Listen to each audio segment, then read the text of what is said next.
AP CM Chandrababu మాట్లాడుతున్నారు. Live ద్వారా చూద్దాం. We're in the last.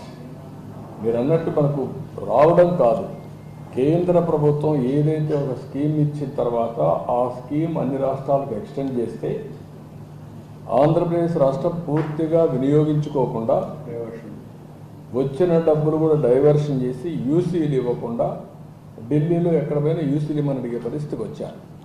ఇప్పుడు నేను చేసేదంతా అవన్నీ కరెక్ట్ చేసి మళ్ళా ట్రాక్లో పెట్టి మళ్ళా ప్రాజెక్ట్ రిపోర్ట్స్ తీసుకొచ్చి మళ్ళీ దాన్ని ముందుకు తీసుకుపోతున్నాం ఒక్కొక్కటి.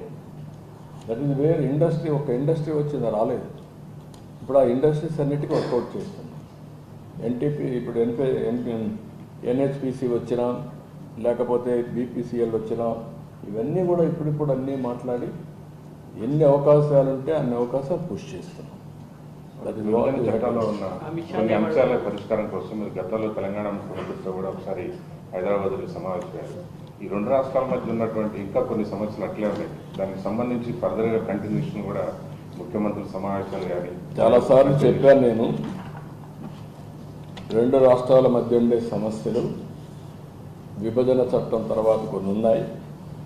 ఫస్ట్ ఇనిషియేటివ్ ఇద్దరు ముఖ్యమంత్రులు కలిసాం, దానికి 3 కమిటీలు వేసాం. అధికార కమిటీ, మంత్రుల కమిటీ, తర్వాత ముఖ్యమంత్రులని.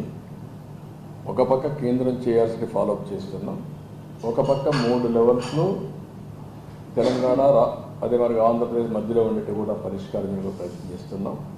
అమికబుల్గా ఈ రెండు రాష్ట్రాల మధ్య ఏ సమస్యలు అన్ని సమస్యల పరిష్కారం చేయడానికి అన్ని ప్రయత్నాలు చేస్తున్నాం. మరి హర్యానాలో బీజేపీ వరుసగా 3వసారి ప్రభుత్వాన్ని ఏర్పాటు చేయబోతుంది. దాని మీద ఏమన్నా దాని గురించి మాట్లాడక్కర్లేదు. This is very good thing. 3వసారి అక్కడ గెలవడం, ప్రధానమంత్రి కూడా 3వసారి ప్రధానమంత్రి కావడం, these are all good signs, positive mood. We really appreciate. I congratulate central government and BJP and also NDA for the